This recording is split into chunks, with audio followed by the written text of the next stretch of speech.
Hi and welcome to another episode of The Cursed Bracelet and Other Short Stories by Sharon Bertolli, yours truly. This story is the last story of the 7 and it's called The Guardian and is also my favourite. I really enjoyed writing this one. You know when they say that a story writes itself? Well, this one pretty much does. I had an idea, I popped it down on paper and the rest pretty much went, well, hey, I could really extend it and there's room for...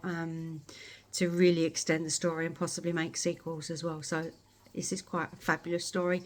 Really like this one. So without further ado, shall we continue? Here goes. The boat was sinking fast. Sarah grabbed the life jacket that someone handed her. Her heart raced as she slipped into it and pulled the cord. Some holiday this was, she thought. She jumped as far as she could into the warm waters of the Mediterranean Sea.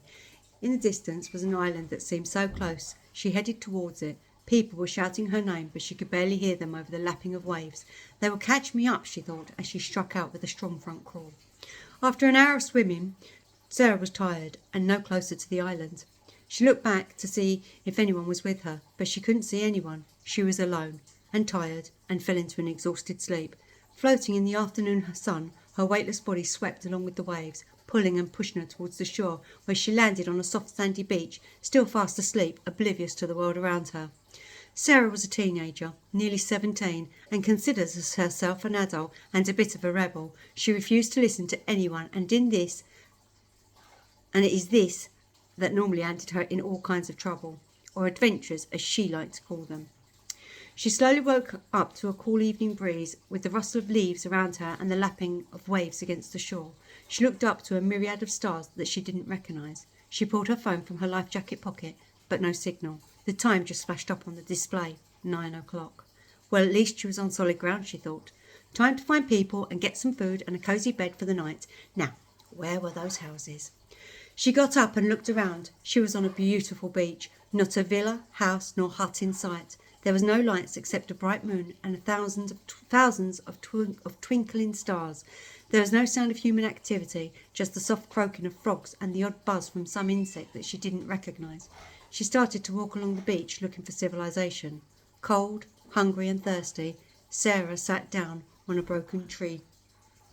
Where were the people? She had been walking around this damn island for 3 hours and not found one shred of a result. Surely on a paradise like this there had to be something or someone living here. She would have to wait till morning to survey her surroundings better.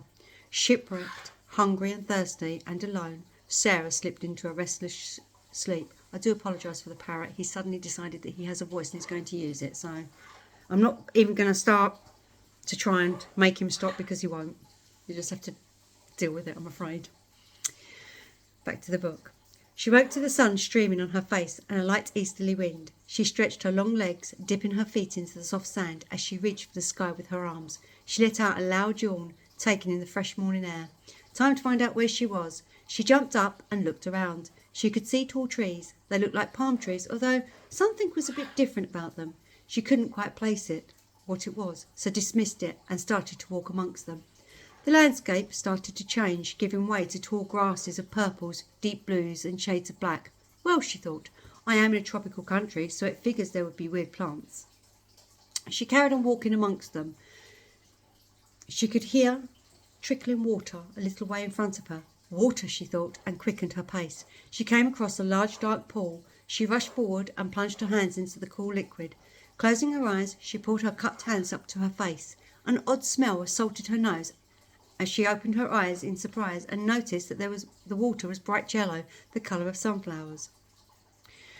She threw the water away from her with a shriek. Why was the water yellow? She wiped her hands on her ripped jeans, muttering her disgust, and carried on searching for civilization, water and food. The landscape started changing again. Small rocks gave way to bigger and bigger rocks. Before long she was standing at the base of a rocky outcrop. She was hot and thirsty. The midday sun was beating down on her head. Sarah wanted to rest, and most of all some shade. She looked around for somewhere to sit, and that's when she spotted a small opening in the rock. Thank God for that, she thought. Somewhere cool. She scrabbled up the rock face, oblivious to the deep rumblings coming from under her very feet. May even find some water. She squeezed herself into the opening. It was a small, well-lit cavern. The sun streamed in halfway across the floor. The other half was dark and inviting shade. Sarah walked forward into the shade and sat down with a thud to take in her surroundings. Her breathing had settled down from the exertion of climbing. She was able to hear the trickle of water coming from the far corner. She dragged herself in that direction and found a small rivulet of clear water flowing down from the ceiling of the cave. She cupped her hands, drew them to her face, and drank deeply. The water was cool, sweet, and refreshing. Sarah gulped down mouthful after mouthful until she had satisfied her drought-ridden throat. She sighed, leaned back against the wall, and shut her eyes. In half a second she was fast asleep. Every now and again a loud boom could be heard, with a second following a little time after, but Sarah slept on obliviously. The afternoon sun shone in her green eyes as she tried to open them. She squinted, turned away from the glare, blinking furiously, trying to get the image of bright circles out from behind her eyelids, trying to remember where she was. Oh, yes, she thought, I am shipwrecked. She ran her fingers through her dirty blonde hair, which was shoulder-length. It had somehow loosened from its tie.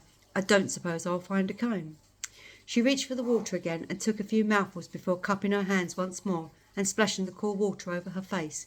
It felt good. It was then that she really started to take notice of her surroundings. Before, she had been too hot and tired from the climb. Now she felt refreshed, and although hungry, she got up and started to explore the cave. There was a nook she hadn't noticed before, tucked away against the limestone walls of the cavern. She went further in to investigate and found a small tunnel, roughly a bit higher than she was tall and wide enough for two teenagers to walk comfortably. She pulled out her phone and switched the torch lamp on. If she was going in, she wasn't going in the dark. She slowly started walking down the passage. She heard a low, long rumble coming from beneath her feet, coursing up her body, the vibrations coming from the wall itself, where her hands touched a warm stone, building up to a point and then dropping away. A few loose stones tumbled from their resting place. It lasted a few minutes and then was silent again. What was that? She waited a while to see if it would happen again. It did not, so she continued on her way. The tunnel started to slope down. Sarah wasn't sure whether to investigate further, as she was becoming scared. Stop it, she told herself. You'll be fine. You can do this. She took a deep breath and carried on down the tunnel. The air was getting warmer, and the further she went in... Try that bit again. The air was getting warmer the further she went in. She could smell the slight tang of metal in the damp, along with the slight hint of sulphur. She noticed a slight red glow coming from way down in the tunnel. She carried on down the tunnel more slowly, more cautiously, the sulphur smell getting stronger, the air becoming more and more humid, the red glow getting brighter. It got so bright she no longer needed her phone torch, so she turned it off to save the battery life. She wasn't sure when she was going to find a plug socket to recharge it. Soon she came to an opening. She hesitated a moment as the earth beneath her rumbled so strong she fell to her knees. It shook the cave so violently, stones worked their way loose from the walls, from walls and ceiling, clattering around her and on her, some as large as her fist. She protectively raised her arms above her head and tucked herself into a tight ball. She waited what seemed an eternity. In reality, it was just a few minutes. The ground stopped shaking, the stones stopped falling, and when everything was silent, she looked up to a sight that took her breath away. There, in the middle of the cavern, was an enormous red dragon. Sarah was frozen to the spot. She hardly dared to breathe, for fear the slightest noise would rouse the sleeping beast. She stifled a cough as terror tore through her veins. She rubbed her eyes again and blinked in the hope that this was just her overactive imagination playing tricks on her. The scene before her did not dissipate. It became clearer as the debris and dust settled to the hard compacted earth. Still the dragon did not move. Sarah's fear overwhelmed her. The flight reaction took hold, and she started to back up the way she had come. "And where do you think you're going?" said a rough, gravelly voice. Sarah froze in surprise and shock. I'm sorry," she stammered. I took a wrong turn. I'm leaving now." "And where will you go?" Sarah was searching for the owner of the voice, as the dragon still slept. It couldn't possibly be that. Someone else must be in the cave with them. She looked around. The cavern was huge. The Roman Colosseum would fit comfortably inside. The sides were made of a reddish-brown crystal, hessonite garnet, she thought. They reflected the dragon's scales, making the colours dance vibrantly, from orange to brown to deep red. There was even some streaks of moss greens cascading down behind it. Stalagmites and stalactites as big as houses at the base tapered up towards the roof, and vice versa, glittering with gypsum. The dragon itself was curled up. It was at this moment that Sarah realised it was a girl dragon, for tucked up inside next to its belly was a large, black, oval-looking egg. It was taller than Sarah taller than Sarah, and had a faint blue glow to it. The black shell was smooth. There was no pattern, but Sarah knew instinctively it was not just an egg, it was her egg. The dragon was curled protectively around it, keeping it warm, she guessed. She had no knowledge of dragon eggs, or any other eggs for that matter, except chicken eggs, which her stepbrother fried every morning for his breakfast. It was the contrast of the egg that brought Sarah's attention back to the dragon's underbelly. It was a pearlescent white. It looked rather beautiful. The dragon radiated warmth and slowly, ever so slowly, started to open her eyes. Sarah was terrified. "Please don't eat me," she whimpered. "Are you what has come through my portal?" It was the strange gravelly voice she had heard a moment ago. She now realised it was coming from the dragon.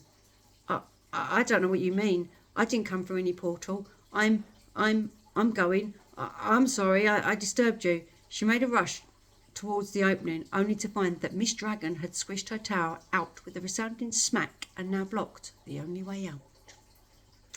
So there we have it. If you want to know more about that story, you're going to have to wait until the book is published. And when it is, I shall leave links everywhere so you may find it. I hope you enjoyed it. I did. Please like, subscribe, leave any comments if you wish to. And thank you very much for your time.